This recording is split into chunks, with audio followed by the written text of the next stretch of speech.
designed to heal quickly, because we are spiritual beings.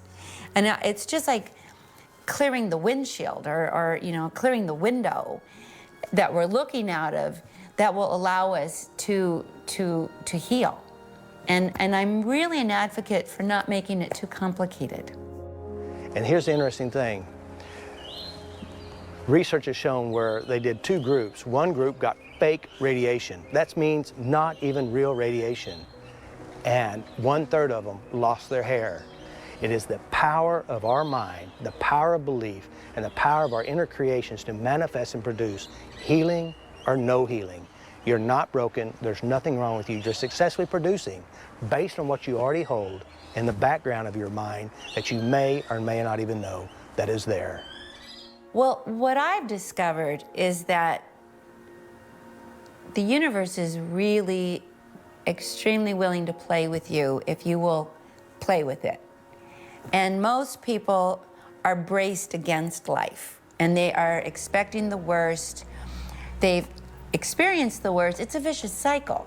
So I try to kind of help people, like the Pied Piper, take them into a different frequency and begin to show them that they can co-create with the universe and actually attract some very dynamic, very positive, and surprising good experiences very quickly. I've done this all my life because I was introduced to doing it this way with my mom. It was always a solution. The universe will show you. You just don't know yet. Expect good things.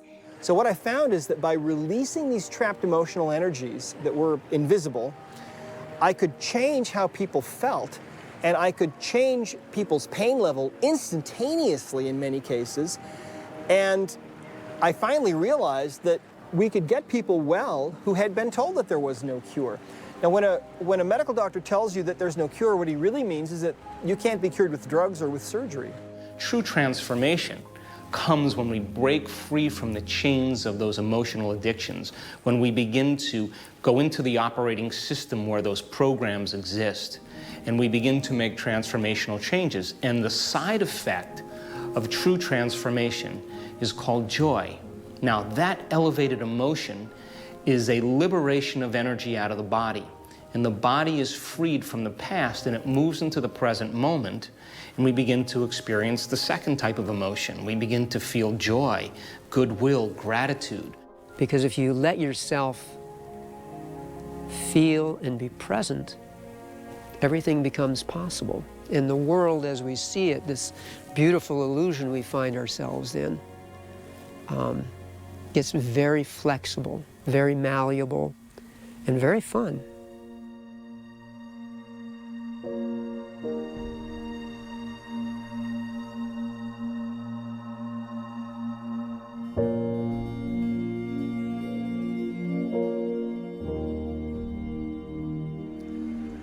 I believe without question the single biggest underlying common denominator for all of us, with all the illnesses that we suffer from, whether they're physical ailments such as chronic fatigue or fibromyalgia or asthma or infertility, or the aches and pains that we suffer from, or the depression, the anxiety, the panic attacks, the phobias, the self-sabotage that so many of us deal with, is actually what I call emotional baggage.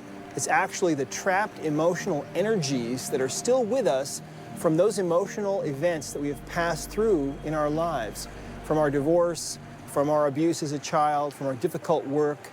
Those energies stay with us and disrupt our lives and cause our diseases and much of our self-sabotage. It's really true that as we start to release emotions, it is like peeling off the layers of an onion. Some of those may have occurred when they were a child. Some of those may have happened during their divorce or during their working years or during college or high school. And eventually we are able to get to a point where we no longer have those trapped emotions, where the body is clear of those. And at that point, it's like stepping out of the old skin that we've been carrying all these years, and we step out of that and we become this person that we were really intended to be in this world. And that's what this is about, and that's why this is so powerful. You know, the subconscious mind acts as a lens of perception. So how we see ourselves and how we see the world around us is based upon the programs, memories, and emotions that are buried in our subconscious mind. But even more, the subconscious mind acts as a broadcasting signal, like an antenna. And it broadcasts a frequency of energy that then attracts that same frequency and energy. So now let's use for an example, you know, here I am at, you know, I'm in my mother's womb. I'm developing in my mother's womb. And my dad is out of a job, and my mom is anxious because it's the third child that's coming around. The heartbeat and the emotions that my mom, my dad are feeling are directly influencing, like a computer being programmed and downloading information. I'm directly downloading this information. And this becomes a stored file. And that file then later in life doesn't just, you know, sit there quiet. It's energy. If a baby is born feeling unloved, unwanted, and unaccepted, then that creates a belief system. They will then grow up and go through life and attract to themselves whatever supports that belief system. And energy is in motion.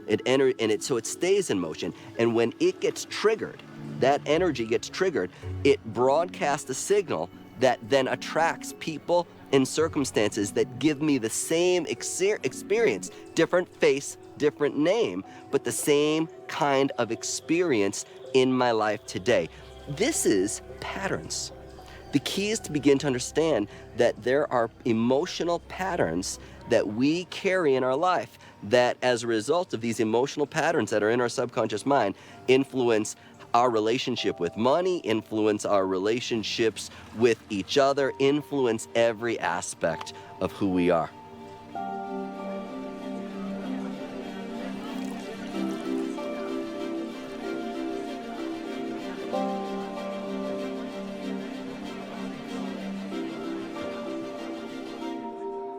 You see,